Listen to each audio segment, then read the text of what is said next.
It's 1 o'clock in Washington, 6 in London, and 1 a.m. in Hong Kong. From Bloomberg's world headquarters in New York, I'm David Gura. And I'm Sherry Yan. Welcome to Bloomberg Markets, a balance of power with a focus on the intersection of politics and the economy. Well, here are the top stories we're watching at this hour. The U.S. Senate adopting a budget resolution, taking another small step toward considering President Trump's tax cut plans. We'll talk to Stan Collender of the MSLGROUP about the hurdles still to come before a possible bill reaches the president's desk. And as U.S. Secretary of State Rex Tillerson begins a week-long trip to key countries in the Middle East and South Asia, what he's saying about his status as America's top diplomat despite his very public differences with President Trump. Plus, in the race for Fed Chair Janet Yellen's seat, the president's team is said to be leaning toward John Taylor and Jay Powell. We'll take an in-depth look at this critical decision that could come at any moment.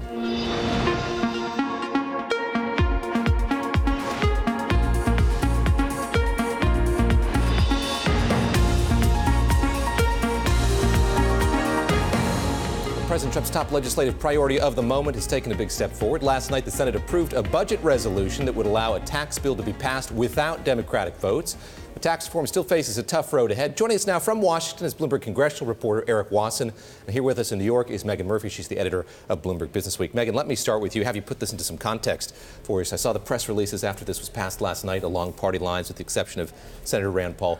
What does this mean? Give us a sense of the significance of the vote we saw last night. It's definitely a big step forward, and we shouldn't underestimate it in terms of getting it through with the room for this tax reform package. But you saw in what's called a Washington vote-a-rama last night, which I'm sure Eric can go to in detail. You saw some of the lines that we're going to be facing, the traditional ones that we know about people who are deficit hawks and are going to be really careful about looking at how this bill that eventually comes forward, how it's going to affect the deficit. And you also saw then on the left some of the votes they forced to take over tax cut for the wealthiest people in America, cuts to Medicaid and Medicare. There's huge potential slashes in funding there. And one thing we should be really careful about pointing out, in the healthcare battle, that battle over cuts to Medicaid, cuts to Medicare emerged as a real significant point that they gained traction with the American public. And you're going to see Democrats really be pushing forward on those 2 points specifically, how this may disproportionately benefit the wealthy and whether or not the healthcare system as a whole also may see some significant slashes to the budget. Eric, just as Megan just mentioned, give us the highlights of that vote-a-rama that happened. What we learned from some crucial GOP positions when it came to those amendments.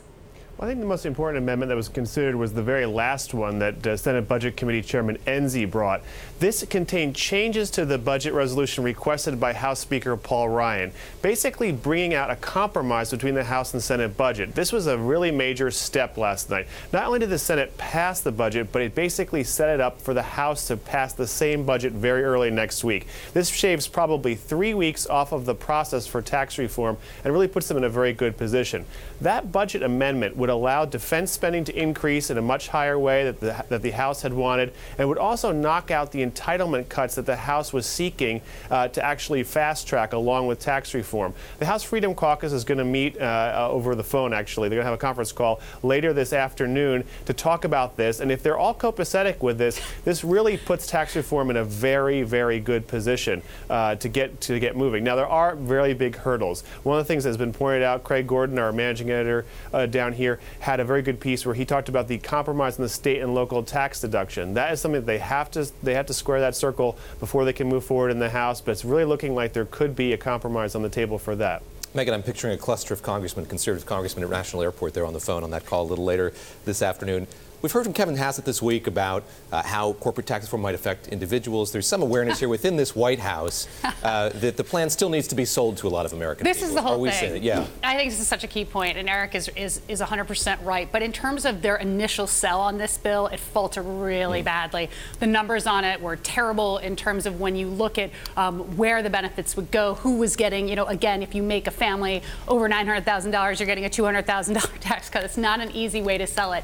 So those dividing lines are really important. On the state and local government tax deduction in particular, as we know, that affects people mostly in states that have high state taxes, such as New York, and congressmen and lawmakers concentrate in those states. But here's the thing. It was Trump himself that came out on this and said, wait, I didn't realize how significant this would be in potentially limiting the benefit of tax reform to the middle class. Reportedly furious about it. Exactly, reportedly furious about it. So that is going to be key. It is a crucial compromise area. But I think we should also look broader, too, as well. Selling this as a whole, when polls are running so heavily against any disproportionate tax cut for the wealthy, they can try and sell it all they want that corporate tax cuts are to benefit the middle class. They can sell it all they want on being a middle class tax cut. The numbers are going to have to be there, and that is the crucial dividing line that they're going to be facing once we see the bill. And how big of a job is it for the tax writing committees? I mean, we don't have any details on the numbers. Well, as Eric can speak to too, this fourth tax bracket, this super high net worth, or whatever we want to call it, tax bracket that Paul Ryan has said, the speaker said they are putting in, that's going to be closely watched as well. It is red meat for the Democrats. It is red meat for the left. Even if they don't have the numbers, when we're looking forward to 2018 in the midterms, they're going to want to hang anything that looks like they basically gave a tax break to the rich. That is going to be red meat for the Democrats. They're going to want to try and avoid that if they can. Yeah, Eric, this is one example of many where you've had the White House kicking some responsibility over to the Congress. I think of it with the Iran deal. I think of it with any number of things we've seen over this last week. How surprising is it here that Paul Ryan has said, the House Speaker has said that they're going to be creating this fourth bracket? I think it's a little bit surprising when you look at where they're coming from. Historically, Ryan for years has talked about the three brackets and moving it down to 35%.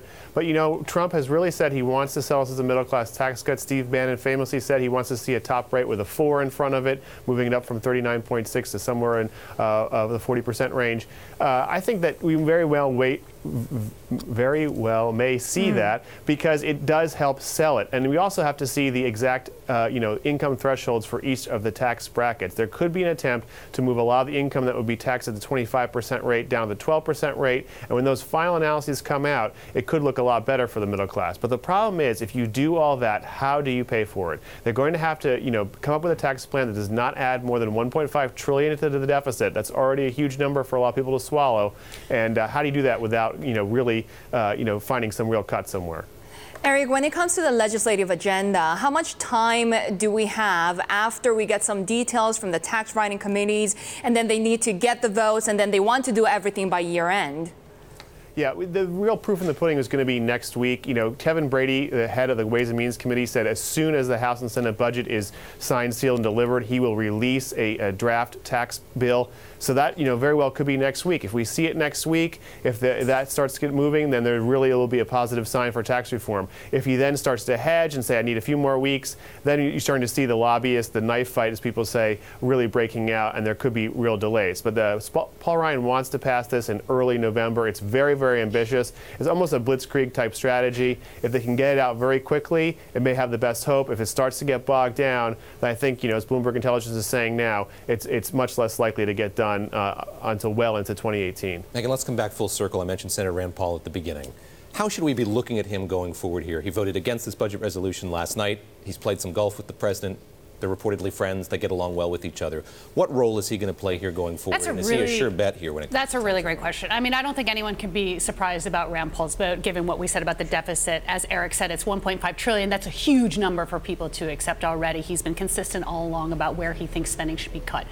But here's the thing, in military spending as well. Sure. But here's the thing when we look about this in the context of this week. This is a week that the president should be celebrating on the budget. Obviously, he's been dragged down into a morass of other issues involving Gold Star families, involving that. And what's going to be so interesting going forward, I think, is when you look at this administration, they really need a win. You can see people like Lindsey Graham. They need a win. They need a win to prove that a Republican Senate, House, and White House can effectively govern, can effectively get their agenda through. This is a huge test. They got to step forward last night. There is still a long way to go, but don't underestimate how much they need a win. Megan Murphy, thank you so much. Editor of Bloomberg Business Week, also Bloomberg's congressional reporter, Eric Wasson.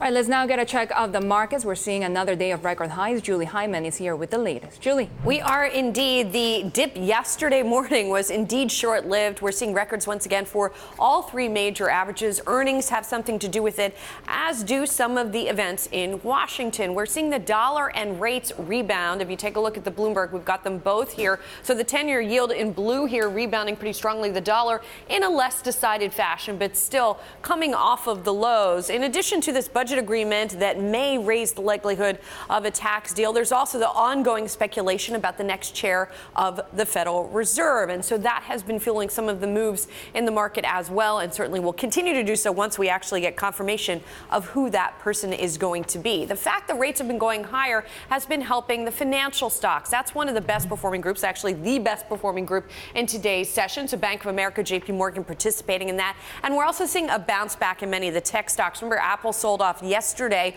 on the story about it cutting orders for the iPhone 8. It's coming back today to some degree, and Microsoft is participating in the rally as well. We're also watching consumer financial companies, two of them reporting earnings, Synchrony Financial and PayPal, coming out ahead of estimates. Synchrony in particular also showing a decline in net charge-offs and provisions compared with the prior quarter. And as for PayPal, that company beating estimates, and also shares are trading at a record on the strength of its forecast as well. One other asset that we are watching today is Bitcoin, once again shaking off concerns about regulation that sent it lower sharply earlier in the week and rallying again. It's at one point today, it reached above $6,000 per Bitcoin. David?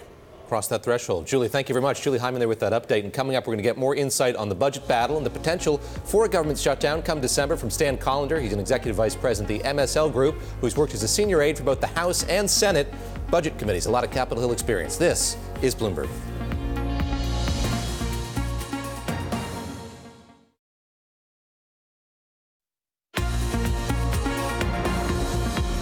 This is Bloomberg Markets Balance of Power. I'm Sherry Ann. And I'm David Gurr. Let's get a check of the Bloomberg First Word News this afternoon. Mark Crumpton has that. Mark? David, Sherry, Senator Rand Paul tweeted today he's ready to cut taxes, but he's made it clear no middle-class taxes will go up in a tax reform package.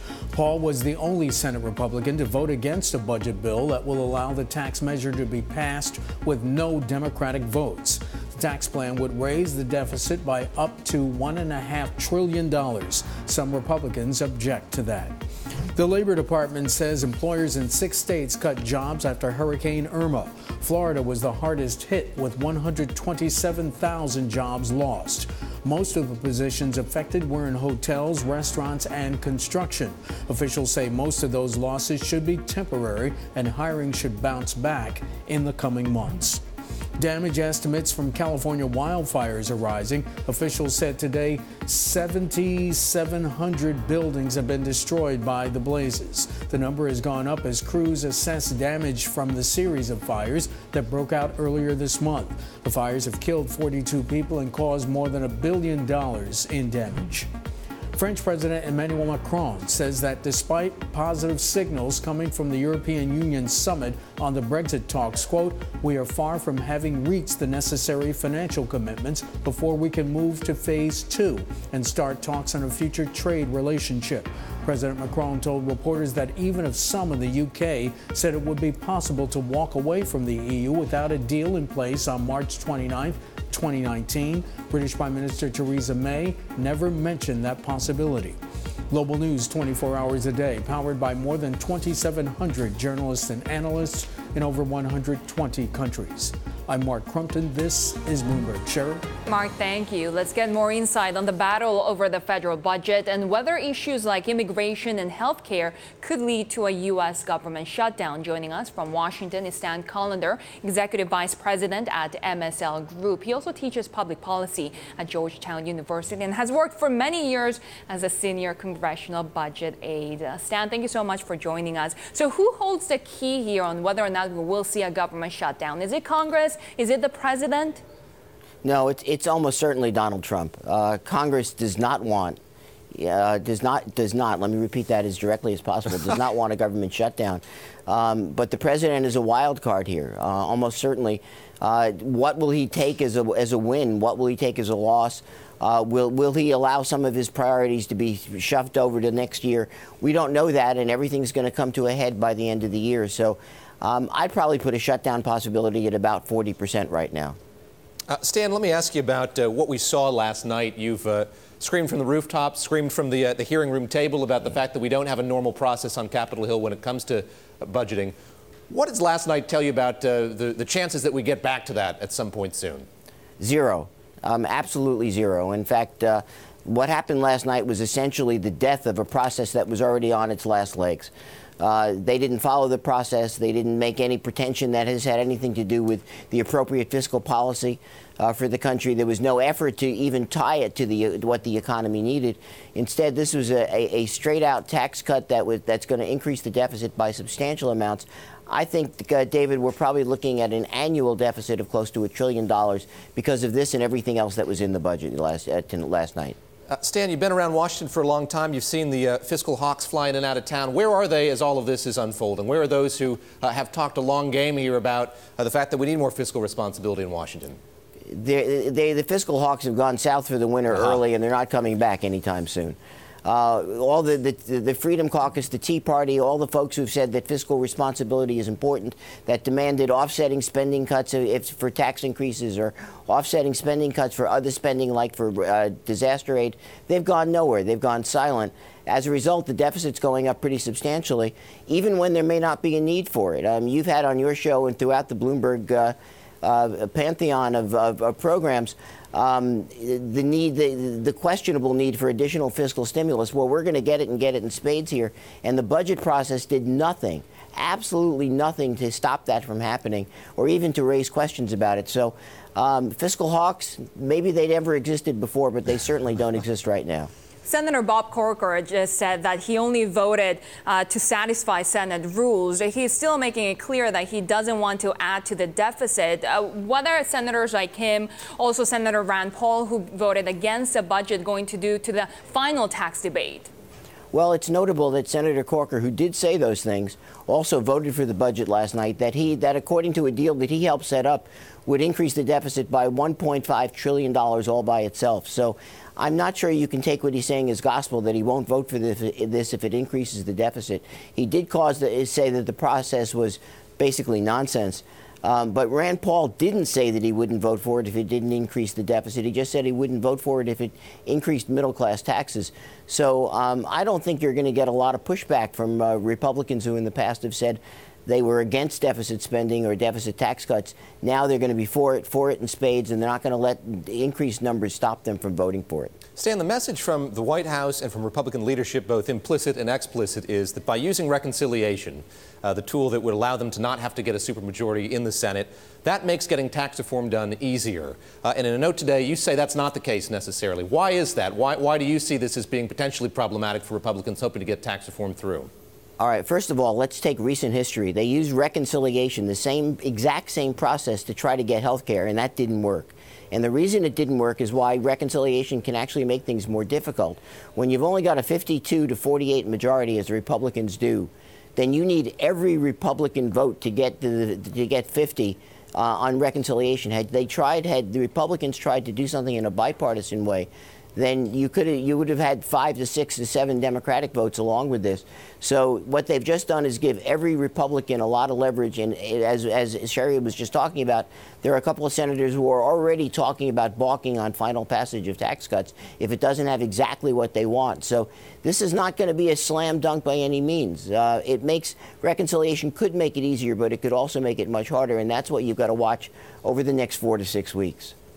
Stan, thank you so much for joining us today. Stan Collender, Executive Vice President at MSL Group. Some breaking news here, Sherry. I want to point out GE reported earnings before the bell this morning. We saw shares in the pre-market really diminish, down by as much as 6.3%. That continued throughout the day. We're now seeing shares rebounding here, erasing the losses that we saw during the course of the day. GE under a new CEO. This is the first quarter that he's reported as CEO, and having some difficulties with its power unit in particular. Again, GE erasing the losses that we've seen throughout the day. Yeah, we are seeing some analyst research coming out, Amelia's research saying that earnings reset seems realistic and that the new CEO is actually saying all the right things there. All right, well, coming up, Japan's snap election right around the corner, scheduled for this weekend, just as strong typhoon approaches the island nation, the possible impact on the election result, and more next. This is Bloomberg.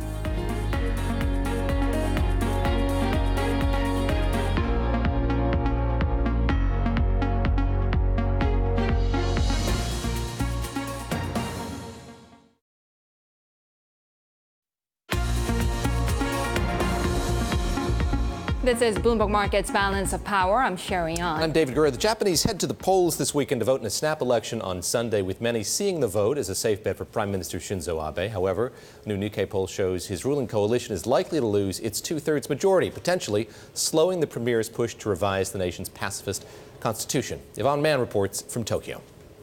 The tides have certainly changed in the final stretch of this national election. So has the weather as Japan braces for a monster of a storm this weekend, which could impact the turnout on Sunday. But 310, that was the magic number we were looking for to see whether the LDP coalition party could maintain that supermajority. It seems like they are 10 seats shy now of doing so, making it a little bit harder for Shinzo Abe to push for some of his more divisive policies, like revising that pacifist constitution. Also, maybe less of a freer hand in starting that consumption sales tax hike in 2019. But given the disarray of the opposition, there is a sense that there really was no alternative here. This continuity of Abenomics may have been the selling point, the continuity of the BOJ's ultra-loose monetary policy. And given just the lack of momentum from the Party of Hope, making the LDP a little bit more attractive here, especially for Shinzo Abe, paving the way for him to be the longest-serving prime minister in Japanese history. Von Mann, they're reporting from Tokyo, and Sherry, you've been there many times and know the politics well. Remind us how we got to this point, why Shinzo Abe decided to call this snap election. Yeah, I mean, it was really interesting because we weren't really expecting it. But given the North Korea tensions, he did get a major boost. Of course, Von Mann was talking about revising the pacifist constitution, which is a key issue in Japan. And I got to say, David, I don't really envy Yvonne right now because it's raining heavily right now, and that could affect a voter turnout. But other issues also affecting Japan, of course.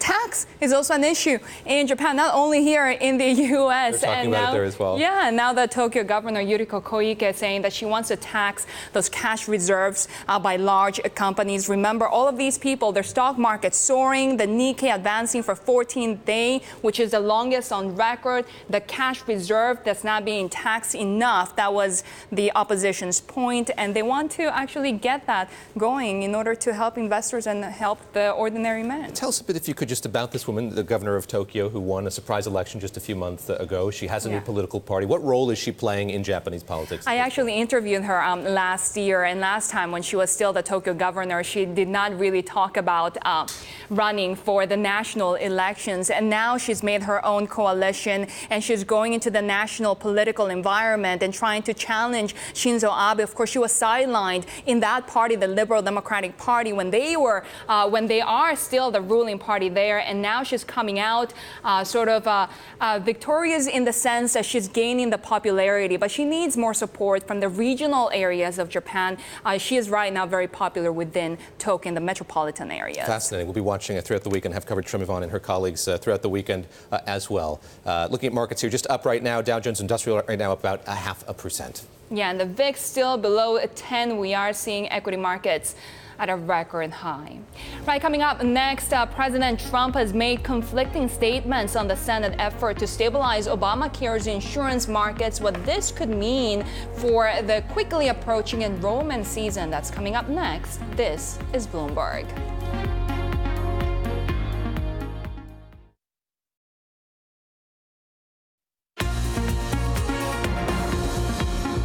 Welcome back. This is Bloomberg Markets Balance of Power. I'm Sherry An. And I'm David Gurra. Let's get a check of the Bloomberg First Word News this afternoon. Mark Crumpton has that. Mark? David, Sherry, British Prime Minister Theresa May says there's still some way to go on Brexit talks. May wants the negotiations to move to trade by the end of December. Speaking at the EU summit in Brussels today, the Prime Minister said the two sides were closing in on an agreement on citizens' rights, but there is still larger differences on the Irish border and an exit bill. Spain's Prime Minister Mariano Rajoy is ready to crack down on Catalonia. Prime Minister Rajoy says an agreement has been reached with opposition parties on the measures he'll use to take control of the region. Meantime, Catalan President Carles Puigdemont's government is working out how it might stage a declaration of independence from Spain. UNICEF says the children who make up most of the nearly 600,000 Rohingya Muslims who fled violence in Myanmar are experiencing, quote, hell on earth. The UN Children's Agency said today they're being forced to deal with overcrowded, muddy, and squalid refugee camps in neighboring Bangladesh. The report also says about 1 in 5 children in the area is acutely malnourished. The new study puts a global price tag on pollution, $4.6 trillion and 9 million deaths per year. The study was published by the British medical journal Lancet. It says diseases caused by pollution account for about 1 of every 6 deaths. Global news 24 hours a day, powered by more than 2,700 journalists and analysts in over 120 countries. I'm Mark Crumpton. This is Bloomberg. Sharon? Mark, thank you.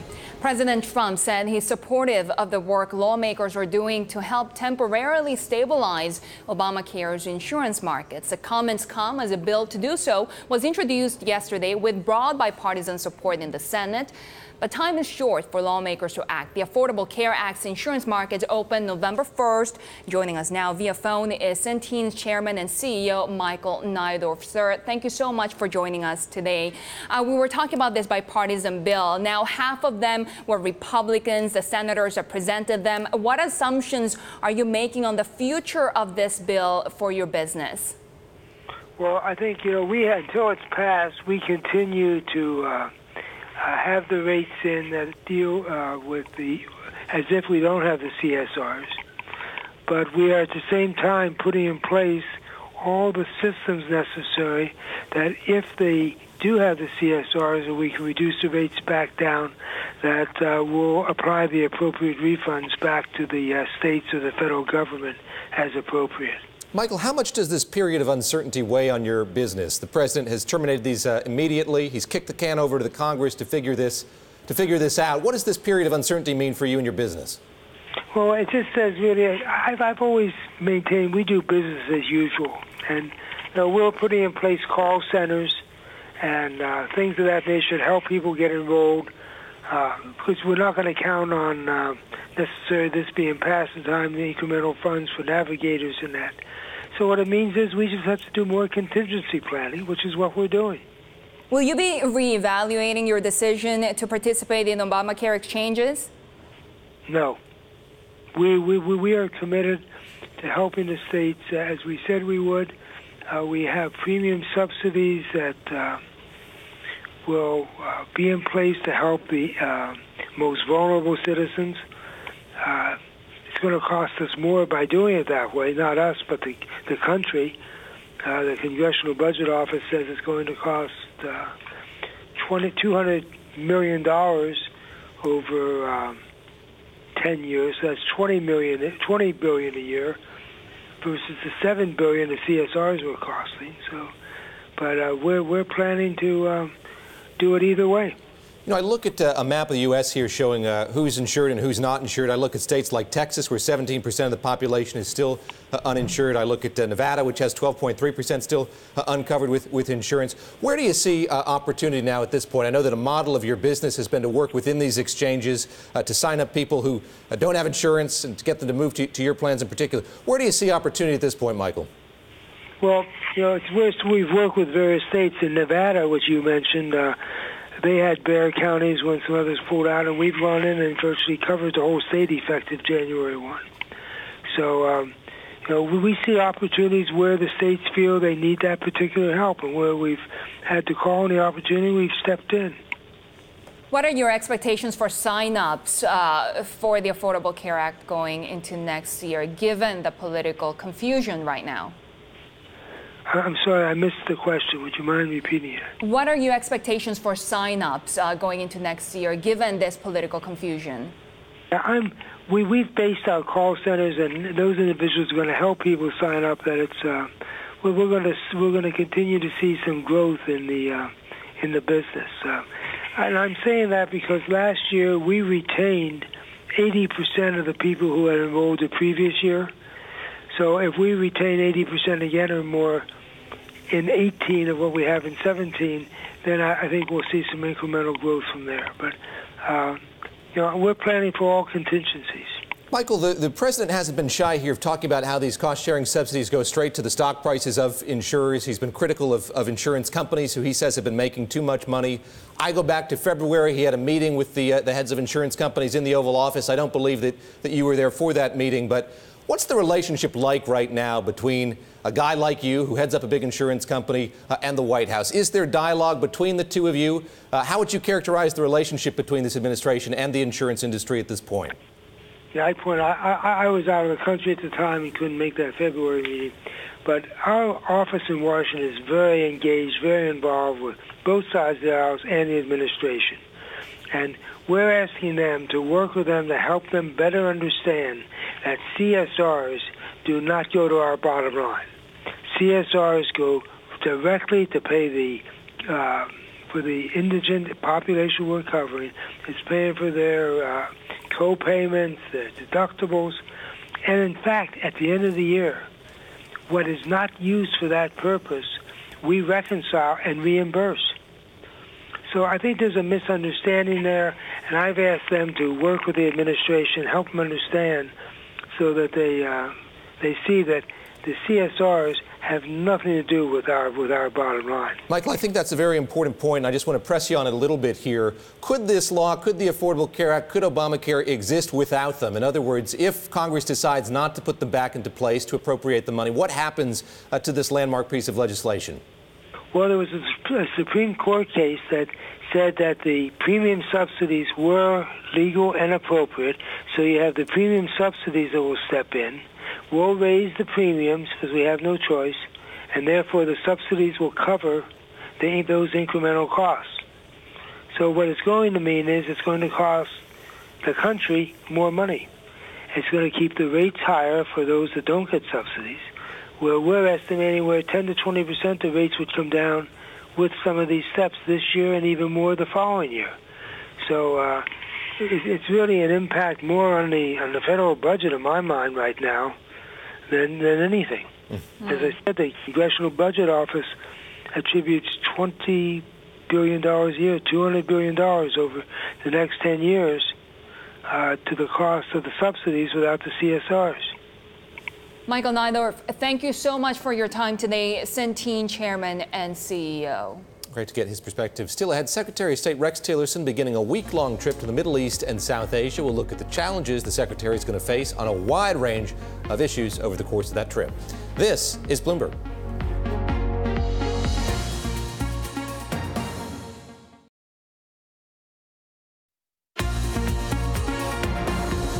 Welcome back to Bloomberg Markets Balance of Power. I'm David Gura. And I'm Sherry Yan. Let's get a check of our stock of the hour, which was a victim of spam, but not in the way you might think. Axon Enterprise is dropping after it missed a key email that it says got lost in its spam filter. Julie Hyman is here with the latest. Julie, what's this about? It was from the Securities and Exchange Commission.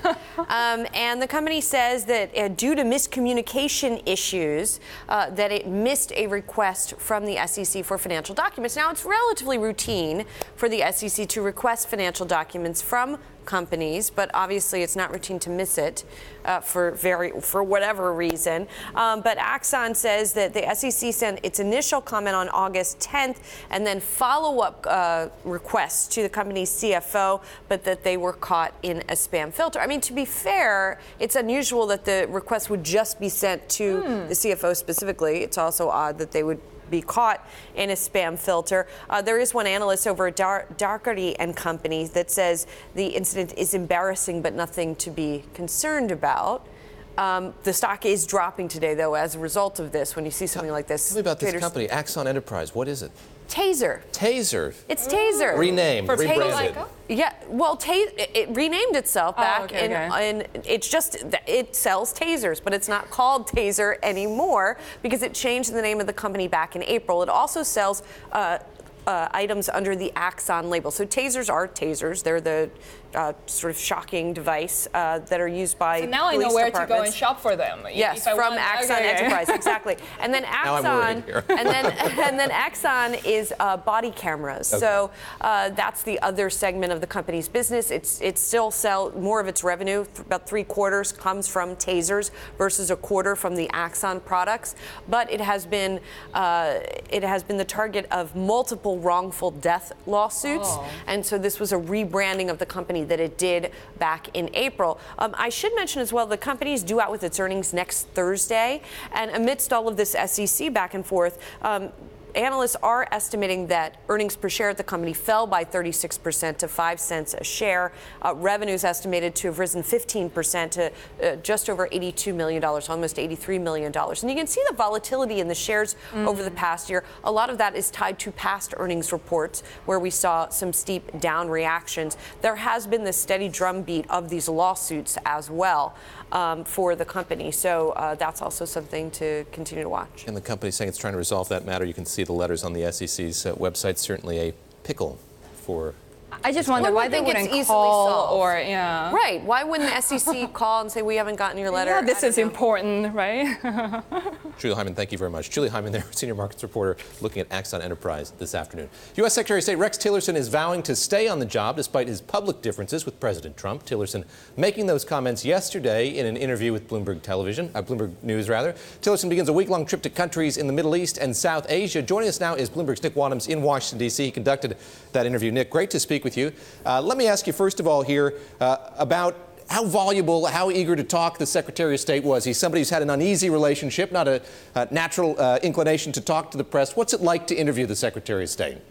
Well, he definitely seemed more relaxed than I had experienced in the past. I mean, when he was just starting, he had several sort of extremely awkward interactions with the press where he wouldn't take questions. He would sort of walk into a room with the media and very quickly read a statement and then sort of scuttle out of the room without really interacting. He's much more relaxed now, much more confident.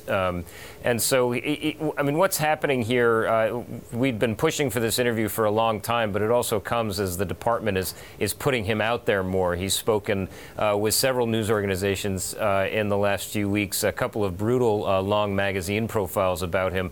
But generally, they're trying to sort of increase his profile, not to compete with the president, but to just sort of get his message out there and have him sort of hammer home that he is, in fact, aligned with President Trump. And there isn't a lot of daylight between the two of them. And Nick, of course, this coming as he heads to the Middle East. He'll have stops in Saudi Arabia, Qatar. We know that the Qatar isolation has been going on, since June, since the beginning of June. Did he give any hints as to when we could see a resolution there? Well, he basically said he's pretty pessimistic that there's going to be a resolution anytime soon. So that was really a contradiction of what he had said on a tour of the region in July, where he said he was hopeful there could be progress made. And he made clear that really it's Qatar that has been doing the engagement. It's ready to engage, and it's now the responsibility of those other four countries. I mean, what you need to do is also sort of see this in the context of his push to have a bit more media exposure. He's a bit tougher now. He's sort of delivering more stern messages. I mean, it was President Trump himself who said he thought his Secretary of State should be a little bit tougher. So Tillerson seems to be sort of rising to that challenge. Nick, you mentioned those magazine profiles, the one by Dexter Filkins. Allie Donaldson, a producer here for us, flagging a line from it that I didn't remember, that being that he says, I'm not a diplomat at one point during the course of that interview. He's talking about Iran and the work that has yet to be done on the Iran deal and the relationship with Iran. How large is Iran going to loom for the Secretary of State as he goes to the region? I mean, Iran is constantly in the background, particularly with Qatar, because Qatar has, to sort of the disappointment of the U.S. as part of this blockade, has been sort of strengthening its bonds with Iran. So anything he does in the region, obviously, will have Iran in the background. I mean, Saudi Arabia, a really strong opponent, to put it mildly, of Iran. He'll be speaking with the foreign minister there. That will no doubt come up. I mean, Saudi Arabia has supported the U.S. push to toughen the nuclear agreement, the 2015 deal, curtailing Iran's nuclear program. It will certainly be a big issue when he's in the region. And of course, North Korea always on the background as well. Did he say anything about the conflicting messages coming from him, also from President Trump, and also its relationship with China? He did. This was another sort of part of the tough message he's trying to put out there. He did essentially say that, you know, the U.S. has been having 6 months of conversations with China over a range of issues, including North Korea, trade, Chinese activities in the South China Sea. And essentially, the U.S. patience is running out a little bit. They want to see more movement. They want to see more engagement. They really just want China to do more here. So this is sort of balancing, a tricky balancing act here, where on the one hand, they want Chinese help to strangle the North Korean economy to get it to give up its nuclear program. At the same time, he's saying, listen, you guys, you need to do more. So again, sort of sharpening the edge a little bit in his messaging as he goes on this trip. How about the issue of personnel? He's headed to China, I assume, with the president when the president goes to the region November the 3rd. He still doesn't have an assistant secretary for East Asia. He's got an acting assistant secretary. There it seems like this lack of having permanent personnel becomes acute in focus. Did he talk about personnel? Criticism that he hasn't hired enough people, that he's not surrounded himself with the people he needs to. Well, he spoke sort of broadly about his management of the department and did say that he wished he had been a little bit better at communicating his goals and priorities. I mean, part of the issue that he's faced there, according to folks around him at the State Department, is really that so many people signed these sort of never Trump letters during the campaign. And then when President Trump actually won the election, the White House made clear that anyone who had signed those letters was essentially out of bounds to be considered for a lot of these posts. So that has really slowed down their hiring and made it a lot more difficult to find people. He's had a couple very public clashes with the president over nominees who were then later rejected because they weren't seen as sort of championing the America First push quite as much as he would have wanted. So it's a work in progress. They have now put forward a lot more nominations that are waiting for Senate confirmation. So the secretary does say there will be progress in the coming weeks and months on staffing. Nick, a great job with that interview with Rex Tillerson. Thank you so much for joining us. Nick Wadhams joining us from Washington. And coming up, the finish line is in sight in the race for the Fed chair. Which candidate is out front? We'll discuss next. This is Bloomberg.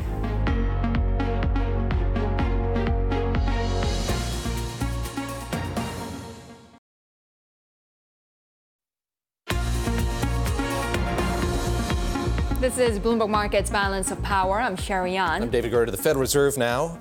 Janet Yellen's term as Federal Reserve Chair is up in February, and President Trump is spending a fair amount of his time sorting out who's going to be the next Fed chair. He's interviewing a handful of candidates for the job, including Janet Yellen herself, who made a repeat visit to the White House today to report on what we know about the process at this point. We turn to our chief Washington correspondent, Kevin Cirilli, who joins us from Capitol Hill. He covered the process the last time it happened. And Kevin, before I get to you, I just want to pull up a chart on the Bloomberg. It's #BTV3203, looking at odds here.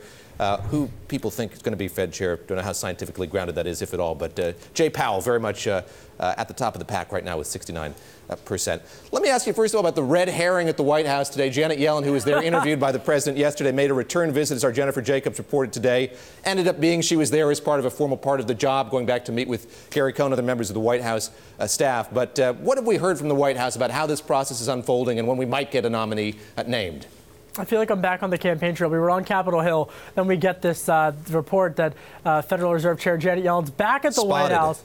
Yes, exactly. So we're rushing there. And then, of course, I spoke with a source familiar who says this is a routine meeting that the Fed chair meets frequently with Gary Cohn. But, of course, you know, when 2 of the 5 names on the short list are in together in a room, of course, a lot of folks watching it. That chart that you put up on the terminal, #BTV3203, is really fascinating to watch how all of the latest twists and turns have developed. It'll be interesting to see whether investors are looking at this meeting between Mr. Cohn and Fed Chair Yellen as perhaps evidence as such. But I can tell you I've spoken with several sources, including on the Senate Banking Committee. They are going to have to move the nomination to the Senate floor of whomever President Trump picks.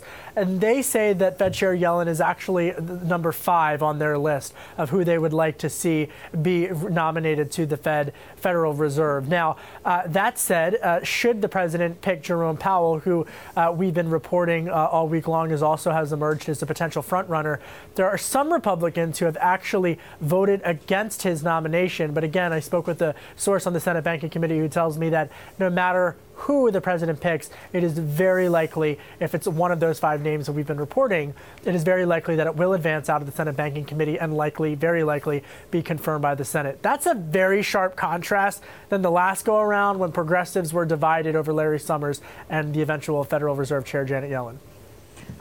There were some reports that we could even see a 2-for package, that it could be a package deal where we could see a combination of, say, John Taylor and Powell together. Could that be a possibility? Well, there are still vacancies on the Federal Reserve Board that the president has to name, and so there is no timeline for some of these other vacant seats. I can tell you that there are a lot of conservatives who are pushing for John Taylor. This is someone who has received praise from people like House Financial Services Committee Chairman Jeb Hensarling. We should note that Mark Calabria is Vice President Mike Pence's top economist. He is someone who has also in the past spoken highly and favorably of John Taylor. And, you know, I think that when you look at the lists of folks, and with Mr. Taylor in particular, he's walked back on whether or not he would implement the so-called Taylor rule in a public speech. And that really was interpreted by many people as a move to the middle, so to speak, to kind of ease concerns of folks who have thought that the rules-based Taylor rule is a bit too controversial for them. So he's had some interesting public comments. I think Fed Chair Yellen's comments on the Volcker rule also, not to get too wonky, but have also been really interesting to watch how she's evolved on that position as well. How's this process played out in the past, Kevin? I mentioned you covered it before. I recall how President Obama was on vacation in Oak Bluffs, Massachusetts on Martha's Vineyard when he brought Ben Bernanke up to renominate him. How far in advance of the end of a tenure does this usually happen? Well, I think that you got to get something done by the first couple of months of next year. The president, what we're hearing, would ideally like to name someone before he wheels up on Air Force One for his Asia trip.